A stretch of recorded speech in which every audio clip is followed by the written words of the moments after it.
How did ancient humans fall in love? A single misplaced heartbeat could get you killed. 40,000 years ago, your world was carved from ice and blood. Every sensory organ in your body was finely tuned for a solitary purpose. You needed to survive. Your eyes scanned the deep thickets for the faint silhouette of a cave lion. Your ears strained to catch the snap of a dry twig beneath the paws of a wolf pack. Your nose could scent the sharp, metallic tang of an approaching blizzard from miles away. In this brutal landscape, pausing to admire someone's gaze was a fatal mistake. Investing your energy into the well-being of someone who did not share your immediate genetics was an evolutionary flaw. The wilderness did not forgive weakness. There were no warm words. There were no concepts of romance. Why would you risk everything for a stranger? Yet against every law of nature, your ancestors did exactly that. They turned their backs on the sacred instinct of self-preservation to gamble their lives for another. This is not a dry chronicle of ancient bones or stone tools. This is the raw, unvarnished story of the most dangerous rebellion in human history. This is the moment your ancestors invented love.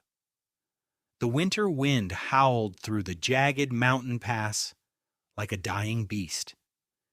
It was a cold that did not just freeze your skin. It crept deep into your bones, slowing your pulse and turning your breath into white plumes of smoke. You are a hunter from the clan of the high ridges. Your body is a map of survival, covered in jagged scars. From close encounters with predators, you had to kill just to eat. On your chest sits the deep mark of a cave bear's claw. You do not know how to smile. You have never needed to. Your value to your tribe is measured entirely in the weight of the meat you carry back to the hearth. But on this afternoon, you are carrying nothing but your own dying weight. An ambush by a rival hunting party left you separated from your kin. A flint-tipped spear tore through the meat of your thigh, and your blood has turned the white snow beneath you into a vivid, steaming trail of red. Your weapon is gone, your strength is fading. You collapse against the frozen roots of an ancient pine tree, your eyes growing heavy as the frost begins to claim your eyelashes. You know the rule of the wild. When a creature falls, the forest consumes it. You close your eyes, waiting for the dark, but the dark does not come. Instead, you hear the soft crunch of snow. Through the blurry haze of your failing vision, a silhouette appears. It is a hunter from the Valley clan, a people your tribe has fought for generations over hunting grounds. She holds a sharpened stone knife. Her clothes are made of heavy mammoth hide, caked in dirt and dried grease. By all the rules of prehistoric life, her choice here is simple. She should strike you down to eliminate a future competitor. She should strip the valuable fur coat from your shivering shoulders and leave your corpse for the ravens. Why would she do anything else? She steps closer, her dark eyes locking onto yours. You do not beg for mercy because your language does not have a word for mercy. You simply stare back with the stubborn defiance of a wounded animal. And then, something unprecedented happens inside her brain. A strange, quiet impulse overrides her evolutionary programming. She lowers the stone blade. She kneels in the crimson snow. With a strength that defies her small frame, she hoists your massive, heavy shoulder over her own. You drag your mangled leg through the drifts as she guides you toward a narrow fissure in the cliffside. Why did she save a sworn enemy? She cannot answer that question because the concept does not exist yet. But as she drags you into the damp darkness of a hidden cave, the ancient world changes forever. Inside the cavern, the storm outside becomes a distant roar. The darkness is absolute, heavy, and terrifying. She strikes two pieces of flint together over a bed of dried moss. Sparks fly into the blackness, catching the tinder and blooming into a small, fragile orange flame. The light illuminates the raw fear in both of your faces. You are trapped together. You are weak. How will two strangers survive the night? She approaches you with a handful of crushed winter leaves. As she reaches out to touch your open wound, your survival instinct screams. You lunge forward, your massive hand clamping around her throat with crushing force. You can feel her warm breath against your knuckles. You could end her life right now. But she does not fight back. She does not claw at your eyes or strike you with her knife. She stays completely still, looking directly into your panicked eyes with a calm, fierce tenderness. Your fingers loosen. You pull your hand back, your breath coming in ragged gasps. She does not run away. She simply kneels beside you and gently presses the soothing paste into your torn flesh. The pain is a blinding white flash, but as it fades, a strange warmth takes its place. The blizzard rages outside for 3 unbroken days. The temperature drops to a level that can freeze a man's blood in his veins. To survive the deep night, you cannot maintain your distance. The small fire flickers and dies, leaving only glowing red embers. The cold creeps in from the mouth of the cave like a crawling predator. Without a word, you pull her close to your chest.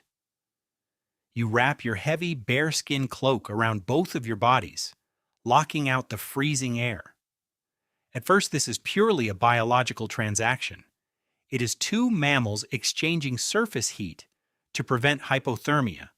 But as the hours crawl by in the pitch black, the nature of the touch begins to shift. Your nose becomes accustomed to the scent of wood smoke and crushed pine needles in her hair.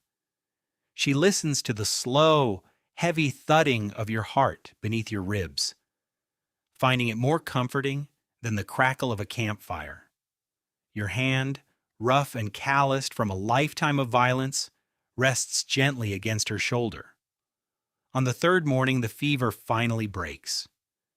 You open your eyes to find her sleeping deeply against your chest, her face smeared with soot, her small fingers raw and bleeding from digging up frozen roots to keep you fed. You look at her for a very long time. A sensation rises from deep within your stomach, moving up into your chest. It is not the thrill of a successful hunt. It is not the chemical urge of the mating season. It is a soft, aching weight that makes you want to protect her from everything outside this cave. You reach out. Your clumsy, thick fingers gently brush a matted lock of hair away from her dirty forehead. It is an act of pure, useless gentleness. When she stirs and wakes, you immediately pull your hand back, looking away as if you have broken a tribal law. She catches your eye, and her lips curve upward into a small smile. Your chest tightens. You do not know what a smile means, but you know you want to see it again. By the 4th day, your leg can bear weight again. The hunter can now fulfill his duty. You take up your spear and venture out into the blinding white valley. The hunger is a sharp claw in your belly. After hours of tracking through the deep drifts, you spot a winter hare huddled beneath a frozen bramble. You launch your spear with lethal precision. The meat is yours. In the ancient world, the rule of consumption was simple. The hunter eats first.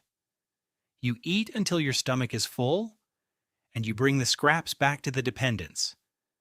But as you look at the fresh kill, you do not open your mouth. Despite the agonizing ache in your own stomach, you wrap the hare tightly in your leather pouch. You run back through the snow, your breath bursting in hot gasps, driven by a desperate urgency to ensure she is sustained.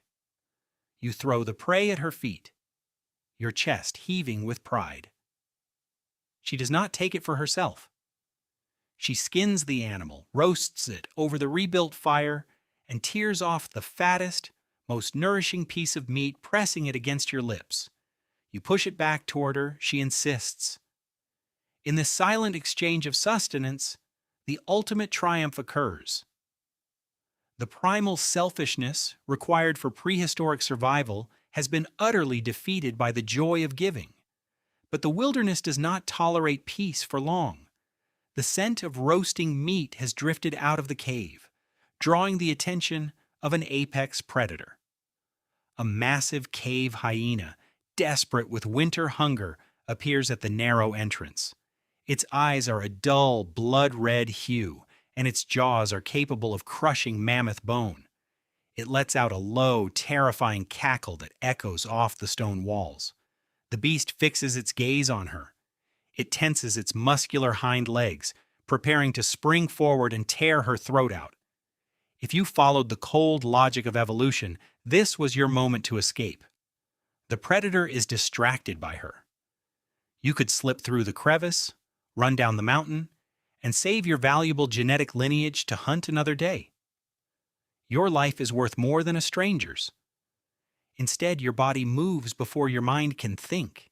You step directly in front of her, shielding her entire frame with your own. You unleash a primal, deafening roar that rattles the loose stones on the ceiling. You thrust your spear forward, plunging the stone point deep into the hyena's shoulder. The beast, howling in fury, snaps its jaws, tearing a deep gash across your forearm. You are thrown to the ground, your weapon knocked from your grip.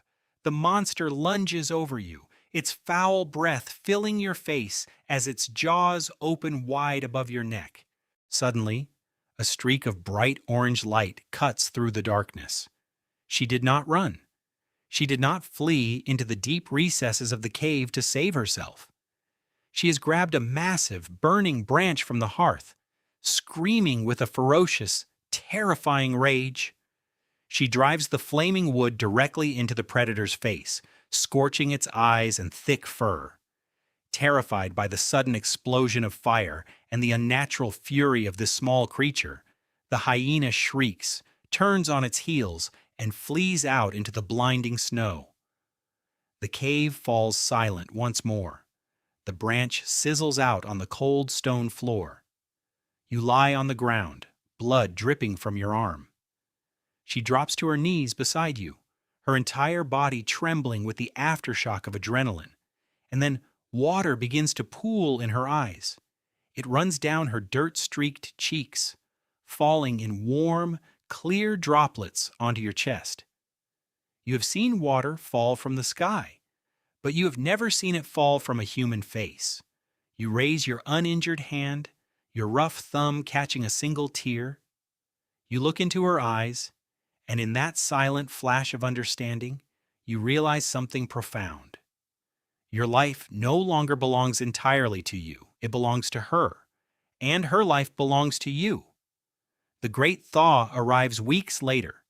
The ice cracks open, and green shoots push their way through the damp earth.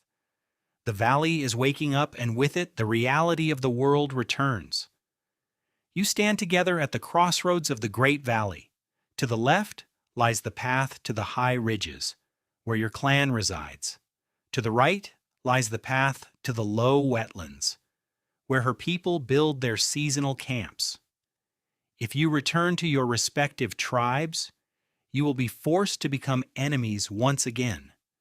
You will be forced to fight over boundaries, over game, over survival.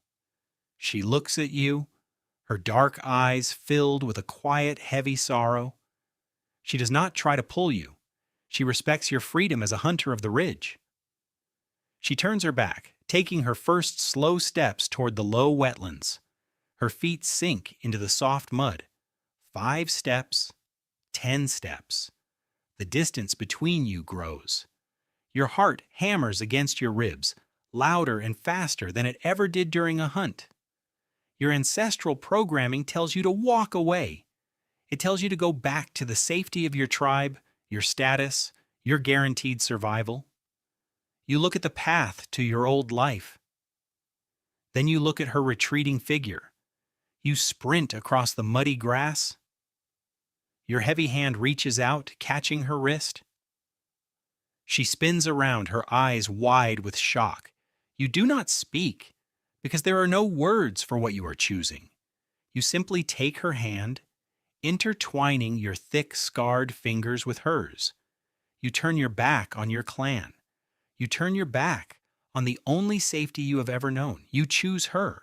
You choose an uncertain future in a hostile world, because a world without her is a world you no longer wish to inhabit. They walked together into the warmth of the new spring morning. They did not die in that brutal winter because they had discovered a force capable of generating warmth where fire could not reach. They did not need wedding rings, poetry, or elaborate ceremonies. They defined love through the simple, silent acts of survival. They defined it by sharing heat in the freezing dark, by starving so the other could eat, and by placing their own flesh between a monster and the person they cherished. That raw, beautiful, and terrifying emotion was handed down through thousands of generations. It survived the rise and fall of empires, the invention of languages, and the creation of the modern world. It is the very same chemical fire that burns inside your chest today. When you feel your heart skip a beat for someone, when you feel the desperate urge to protect another person from the hardships of life, you are not experiencing a modern luxury. You are experiencing the ancient, primal rebellion that kept your ancestors alive in the dark.